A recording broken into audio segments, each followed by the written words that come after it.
Right now, New Jersey Governor Phil Murphy is making an announcement in Hackensack. He's expected to talk about tax fairness and property tax relief for the state. Let's listen in. Gathered today, and I'll come back and thank the distinguished folks I'm standing with and in the audience. Just want to say something that is off topic. Earlier this morning, the New Jersey Department of Health released a request for applications to further expand the state's medical marijuana program. When I took office last year, so this is January of a year ago, New Jersey had 17,000 patients in our medical marijuana program, 17,000. Today we have about 47,000 patients, with nearly 3,000 patients joining the program each month. To meet the rapidly increasing patient need in our state, the Department of Health, again, this is hot off the press, is seeking up to 24 additional cultivators, 30 additional manufacturers, and 54 additional dispensaries. So that's a total of 108 new alternative treatment centers. Meeting these needs is vital to our ongoing work of ensuring a medical marijuana program that is more accessible to more patients and which ensures a supply of high-quality medicinal cannabis needed to meet demand and at lower prices. We have listened to the concerns of patients, patient advocates, doctors, and the growers and dispensaries already participating in our medical marijuana program on how we can best move forward. This RFA is a result of this continued outreach. Our goal is to ensure a medical marijuana program that is as robust as it is compassionate. Our continued search for reputable partners in this effort is key to our success, and I look forward to the department making progress in identifying these new partners and bringing them online. So thank you for allowing me to make note of that. Again, good morning, everyone. Thank you for starting your Monday with us here in Hackensack. Thank you, Mayor John LaBrosse, for your welcome this morning and your leadership here in Hackensack. Deputy Mayor, Councilman, thank you for hosting us as well. And Mayor, I thank you for your support and partnership in the fight for tax fairness. It is an equal honor to also be joined by Teaneck Mayor, another dear friend, Mohammed Hamaduddin, and Fort Lee Mayor, another dear friend, Mark Sokolich. And I likewise thank them for their support and hard work. And I'm also proud to have one of the very first guys who stood up for me, all the way to the right, Pastor Greg Jackson of Mount Olive Baptist Church here in Hackensack with us as well. Thank you, Pastor. We are also joined, last but certainly not least, by our State Treasurer, Liz Muoio, who's been an invaluable partner in our administration's efforts to restore fiscal common sense and stability to our state budget and finances. This audience is also filled with brothers and sisters in labor, advocates. Thank you for your support and for being here today. It means a lot. And also, if that weren't enough, the one and only freeholder, David Gans, is in the house. Honored to have you, freeholder. 3 months ago this week, I unveiled my proposed budget for New Jersey. Now we've only got about 4 weeks to get it done. The budget was built upon several fundamental principles: strong fiscal stewardship, investing in core needs and middle-class property tax relief, and ensuring tax fairness for our middle class through the millionaire's tax. That last one, tax fairness, the millionaire's tax, is in many respects the glue that makes the other two stick for the long term. The millionaire's tax is how we ensure the gains we seek to make through our budget last not just for 1 year, but for years into the future. It is time to stop treating the budget as a crisis management fire drill and to create a sustainable and fair budget that works for families across New Jersey. It's how we continue to ramp up school funding to put a lid on property taxes. It's how we free up other resources to continue investing in roads and bridges and mass transit to take the burden off property taxpayers. It's how we get our pension system back to health so the mistakes of the past no longer threaten property taxpayers.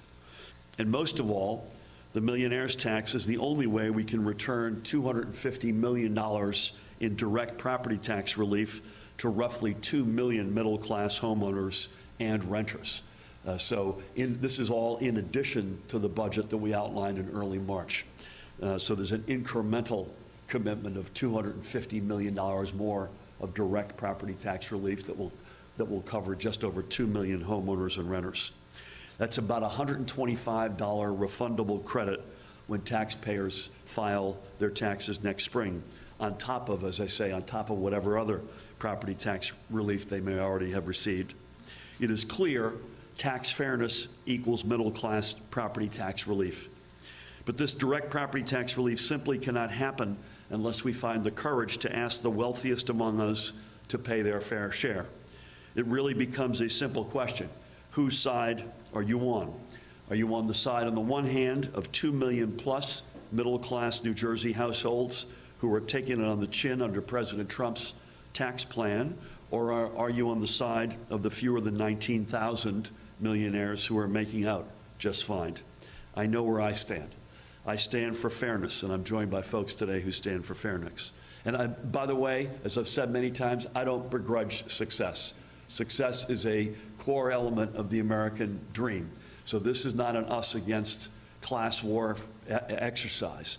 This is simply asking the wealthiest among us to help us level the playing field, pay a little bit more. They did really well in the prior administration in New Jersey. They're doing just fine with the Trump administration. Let's just try to get this level playing field. Again, I stand for fairness, and I stand with New Jersey's middle class and all those families striving to get there. I stand with the over 70%, I think it's 72% in the latest poll of New Jerseyans, of both political parties, by the way, including a majority of Republicans, and some of those, by the way, many of those not affiliated with either party, who recognize that the millionaire's tax is the right thing to do. I stand with a growing number of local, county, and state leaders across our state who recognize that the millionaire's tax is the right thing to do. And I have to remind us of this always, under my predecessor, the legislature passed the millionaire's tax 5 separate occasions, knowing it was going to be vetoed. They did it because they said middle-class New Jerseyans needed property tax relief, and standing up for tax fairness was the best way to do it. Nothing has changed, except now we can actually get it done. Our middle class deserves tax fairness. They need direct property tax relief more than ever, and the millionaire's tax is the way to truly deliver for them. It is now my pleasure to introduce a colleague in government and an extraordinary leader in her own right. Please help me welcome Treasurer Liz Muoio.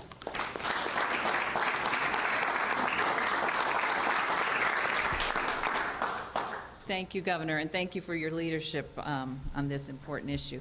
And the Governor is absolutely right when he says that the millionaire's tax is the only way we can return $250 million in direct property tax relief to over 2 million homeowners and renters, and that's for 2 reasons. First off, the gross income tax was created by law back during Governor Burns' administration for the sole purpose of providing property tax relief. So all income tax revenue is constitutionally dedicated to property tax relief. Second, simply put, we won't have the money to provide this additional relief without the more than $500 million we expect to generate from this true millionaire's tax. I know the Governor believes strongly that we should boost direct property tax relief to the people of the state while we have a little breathing room in this budget. As we all know, the opportunity to provide additional direct relief to taxpayers does not come around often. If you think about it, when was the last time the state was able to increase direct property tax relief and also make the fiscally responsible choices needed to boost our surplus over $1 billion? As the Governor said, the additional $250 million in property tax relief would be delivered in the form of a one-time $125 refundable tax credit on 2019 gross income tax returns. This would be in addition to other existing property tax relief programs and allow us to help a much broader base of tax filers.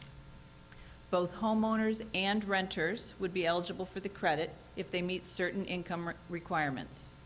Those who earn a minimum of $10,000 as a single filer or $20,000 as a joint filer, and a maximum of $250,000. All told, we expect more than 2 million filers to receive this credit, which represents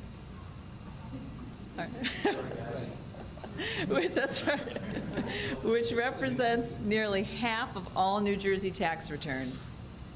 The governor's continued push for reliable recurring revenues is crucial to setting us on the right path, one that will provide much-needed relief to working and middle-class families, one that will help us save for a rainy day, and one that will ultimately help boost our credit rating. I look forward to working with the governor and members of the legislature over the next few weeks to ensure enactment of a budget that strikes this critical balance of savings, surplus, and sustainable revenues. Thank you very much. Thank you. Thank you. Thank you very much for that, Liz. It is now my honor to introduce another terrific leader, the mayor of Teaneck, New Jersey, Mohammed Hamaduddin.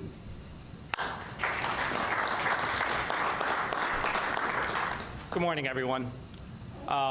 It's very important for me to be here, and if you don't know, this is the last days of Ramadan for me, and I'm fasting. So if I seem hangry, I'm not hangry. I'm just angry. And I'll take a point right now. I just want to thank the governor for hosting the Governor's Iftar this year again. And I also like to thank him for, on the holiest night of the year, being at Islamic Center of Central Jersey on the night of power for Muslims. And I say this because the governor is a man whose rhetoric and values line up with his actions. He was elected and campaigned on the millionaire's tax. 70% of people in New Jersey would like the millionaire's tax. So why are the adults in the room not passing this? This should have passed last year. If it would have passed it last year,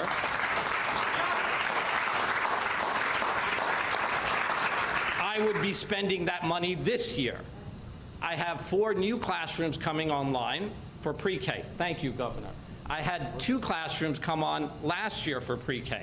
Thank you, Governor.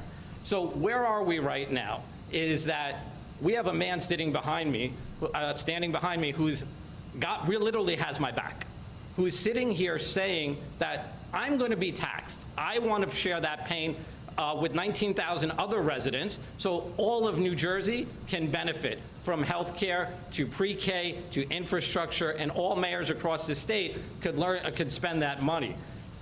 This isn't a popular thing with his business community.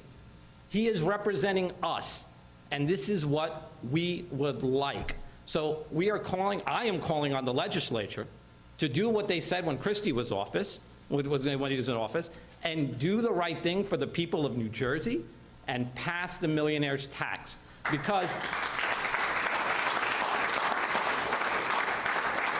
there is a groundswell going on right now, and if the legislature does not act, that they don't understand that the power of the people is stronger than the people, the people in power, that we will replace them.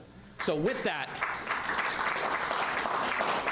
I hope that we can pass this millionaire's tax. Thank you again, Phil Murphy, for all you do.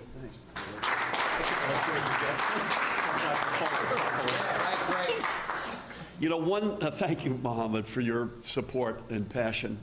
One thing you mentioned, my belief in this.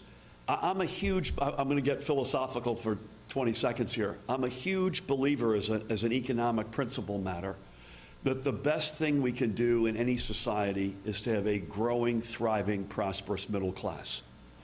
For the folks who are dreaming one day, as I was in my family in a working poor condition, who dream someday to get in it, you increase the chances and the likelihood of their dreams coming true if the middle class. And likewise for our brothers and sisters in poverty, of which, as Renee knows, there are far too many. You make the ladders more visible and more attainable. But as importantly, or maybe not as importantly, but it also must be said that the folks who are the wealthiest among us are the biggest beneficiaries of a strong, prosperous, and growing middle class. That's just a fact. It's the opposite of trickle down, which we know has failed miserably over decades. The middle class out notion is the true way to build a wealthier, stronger, more prosperous society for everybody, not just those in the middle or those striving to get there, but including the folks at the very top. So thank you for making that point, Mohammed. Another terrific leader and a dear friend, please help me welcome the mayor of Fort Lee, New Jersey, Mark Sokolich. Memo to file, don't speak after Mohammed anymore. Very quickly, I don't want to repeat what everybody else is saying, but I continue to ask myself the question that, and again, this isn't poor or middle class versus rich in my view, but we have to ask ourselves the question, how did the rich get rich? And it was, for the most part, on with the assistance and on the backs of middle class and the folks that work every single day. Look, I'm mayor to a town that's done $1.8 billion in redevelopment over the course of the last 10 years. I think we had at one point 2,000 or 3,000 union workers in our town on a daily basis. Made me incredibly proud. But there was always that separation, that gap between those that could afford and enjoy and share and have more of a fair share of fairness and tax equality, and then there were those that were breaking their backs every day. This proposal is simply something that Governor Murphy has been promising us. This is a campaign promise that he made. He is a man of his word. He is someone that does what he says he's going to do. It's only fair. And you know, it's not often that an issue surfaces where I think, for the most part, everybody's in agreement on how to spend the money, on how to provide property tax relief, on how to assist perhaps universal kindergarten or pre-K, on how to assist in the initiative on free or subsidized community college. These are all issues that we agree on. We just need to agree on how to get there. So I agree with my colleagues. This is an issue that has to be passed. Fort Lee's supportive of it. We're thankful to the governor for his courageousness, and we ask him to keep fighting the fight. Thank you very much.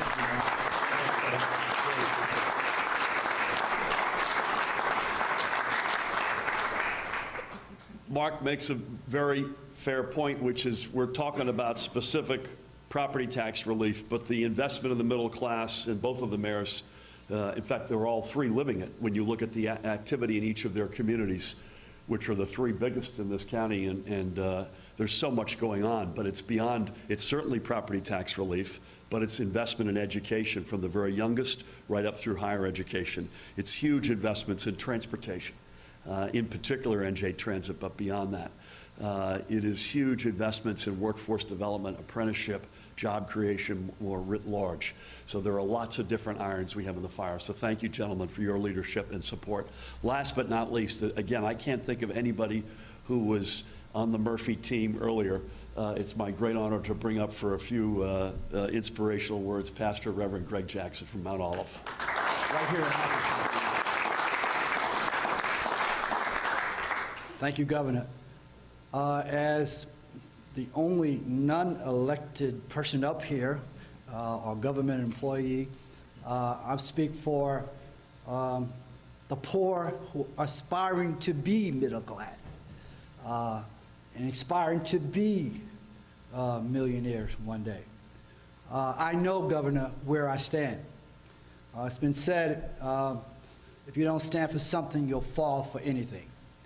I stand with you, sir. I stand for fairness. I stand for the senior citizens like myself who are retiring or about to retire, trying to figure out a way to stay in New Jersey or to stay in Bergen County.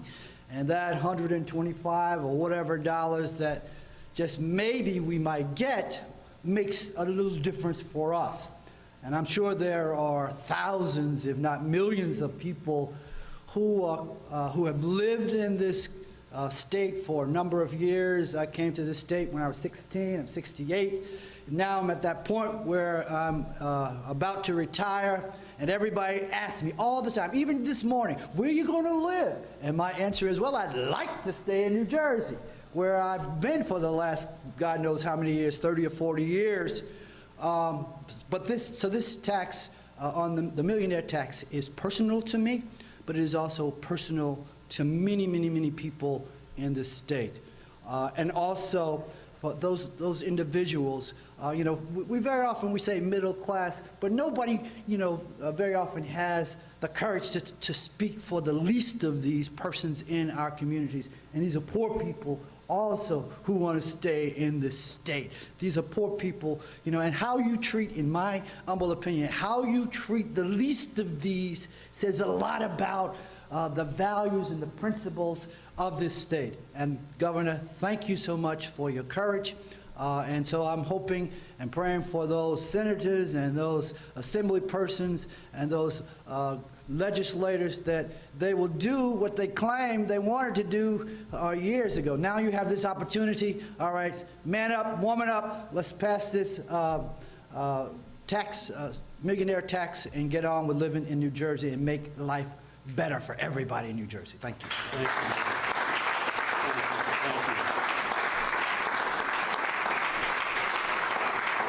Amen. Literally amen in this case. Just before we take a couple of questions from the press, just jumping on the last point that Reverend Jackson has just made. If you're retired and your kids are out of public schools and you look at your property tax bill, and on average, I think, Liz, it's still about 53% or statewide is for public education. You'll want to stay in the state, but you're looking for a reason and a way forward so that you can stay in retirement. Again, if you're working full-time and you've got kids that you're educating, we are probably, if not a state of choice, the state of choice. It's worth it.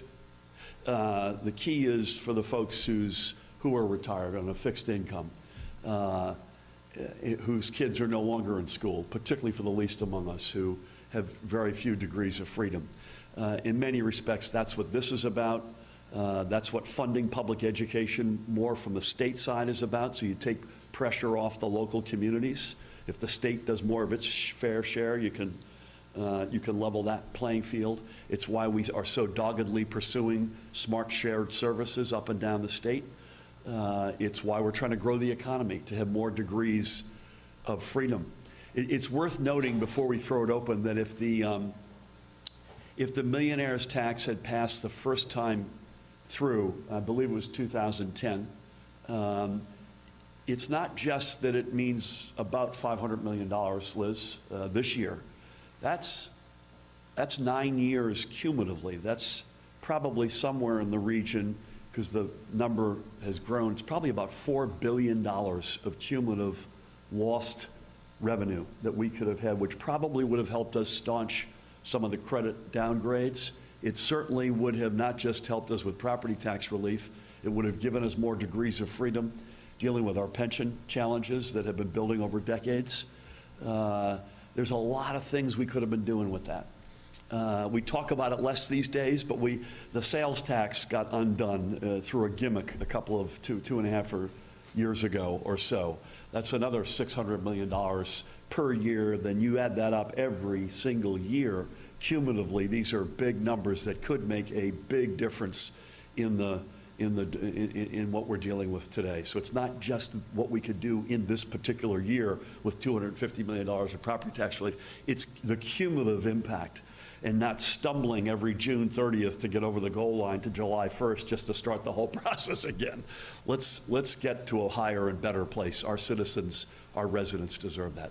So questions from the press only, please.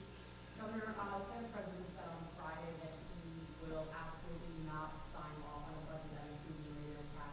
How likely is it that this is going to be the issue to cause a government shutdown? Yeah, I don't know. I mean, I left him a message on Friday and said that I approach this in a spirit of goodwill, that this is the right thing to do for our middle class and those who dream and look up someday to get there. Property tax relief is number one on everyone's agenda, and if it's not number one, it's education or transportation, and those three are the biggest investments we're making in the middle class, and we can't make those investments without a millionaire's tax. So I was born an optimist. I remain so, and we'll see how the next few weeks play out. Please. Hold a second, please.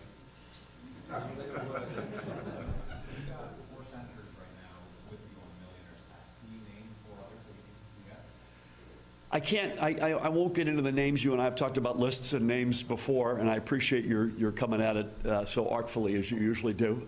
So I give you credit for that. We're in conversations across the board. We deal with the legislature morning, noon, and night. This notion that we don't find common ground and ways to work with them. There's no way I would have signed 290 bills as I stand here since we've been in office, and that means you're talking to senators and members of the Assembly constantly. So I won't get into names, but we're in conversations across the board. Please. Governor, can you detail exactly who is affected by the millionaire's tax and how much more they will be taxed? And has there been any wiggle room in discussions to hopefully get it closer So we had wiggle room last year, and you'll recall we got a half a loaf. And by the way, it's a meaningful amount of money, so I don't begrudge that. There is a millionaire's tax for $5 million and up, and that I think was about a $270 million item, as I recall this, and we were using that money. Secondly, this incremental $250 million would be on top of what I think is about $1.25 billion of property tax relief in one form or another already in our budget. So this 250 is on top of that. That includes the state deduction, zero, now up to $15,000 that we put in. We raised it from $10,000 to $15,000 last year, which is embedded in this proposed budget as well. It includes a big couple $100 million in senior freeze, almost $300 million in homestead rebate, 50-something million in senior veterans, disabled citizens relief. And then this 250 is on top of it. Liz mentioned that it's just over, this 250 would impact about 2 million families. And the income, most importantly, the income ceiling is $250,000. And that's a big chunk of the state. And it also includes renters. And now on the flip side of the 19,000, what qualifies a person as owing? Oh, I apologize. I gave you a long, great answer to the question you didn't ask. So I hope I hope I preempted someone else's question. It has to be literally your W-2 has to mean that you are a millionaire. For a single person, what about married couples, families? I think it's $1 million in a household. It's $1 million in a household per tax filing. More are they paying? They would pay 2% more. Please.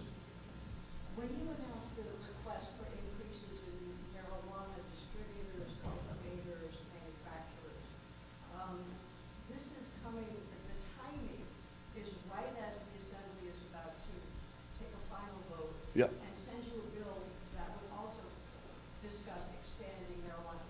Why do this now? So two things. One is these are not necessarily, although we don't comment on, as you know, on specific bills, these are not necessarily either or propositions. And why now? The pressure, frankly, Brenda, has been, why haven't we done it already? We've got a huge demand-supply imbalance. I'm incredibly proud, almost literally on day one, we opened up the medical marijuana regime, opened it up to more people, to more eligible, the list of afflictions, destigmatizing medical professionals being associated with it. We had started slowly but surely within our prior powers to double the amount of dispensaries, but that's only gets us to 12. So we've been desperately, the demand on behalf of patients has been overwhelming, and we just frankly can't hold off any longer. That's not necessarily either or. It's not at odds necessarily. Again, I don't want to get into the specifics of the legislation. Please. So there's no magic to the timing other than most people are saying, why didn't you do this earlier? Follow up on Brenda's question. What do you hope this means for patients, and what impact will this have economically in terms of growth? Yeah, I'm not sure about the economic impact, and I'm sure there's a significant impact, positive impact associated with that. I don't have a specific number, but it's certainly a lot more jobs. So if you have 50-odd more dispensaries, you've got cultivators, manufacturers, together about another 50 locations. That's a lot of jobs.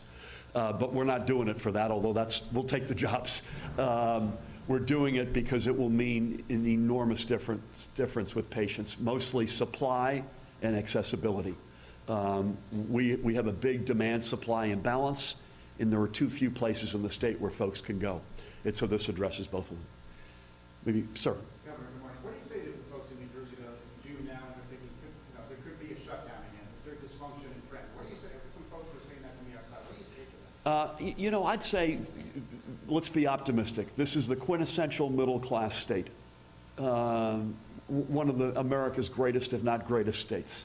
We've put forward a budget which is all in on the middle class. Education, transportation, property tax relief, healthcare. Those are the things that, job creation, that's what's on the minds of the folks out there. And I think they believe in those same values. They want us to see, not just in my case, but in the legislative and local and county levels, they want to see, I think, the state run in that fashion that stands for those values. So I'm an optimist, and we'll see where this takes us. Maybe one more, Nikita. I'm still not going to give you the answer to the senators. Okay.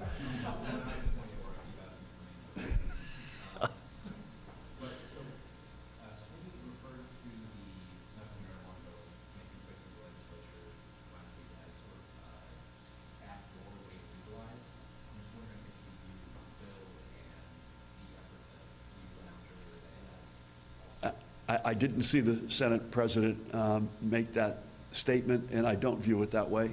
Certainly the actions we're taking, I haven't seen, we don't have the final bill yet, so I'm going to leave that over to the side. This is addressing accessibility and supply for patients who are desperately in need of help. That's what this is all about, at least on our side. I would just remind, I'm now going to leave what we're doing, the Department of Health has announced today, and the broader recreational adult use side is, for me, and it has been from day one, overwhelmingly about social justice. And that continues to be a reality. And I think anyone who believes, this is again on adult use recreational, anyone who believes the status quo is acceptable hasn't taken time to understand the status quo. Our kids are exposed. The bad guys run the business. They make all the money. There will be plus or minus 600 marijuana-related arrests this week. I say plus or minus because it's on average that. I think 450-ish of those people will be of color. That is, to say that's unfinished business would be a huge understatement, which is why I believe, I don't know how we get it done. I'm really frustrated. I'm probably not alone in that respect, but we have got to address that. The status quo is completely and utterly unacceptable. I want to thank Mayor LaBrosse, the deputy mayor and councilman, for hosting us so graciously.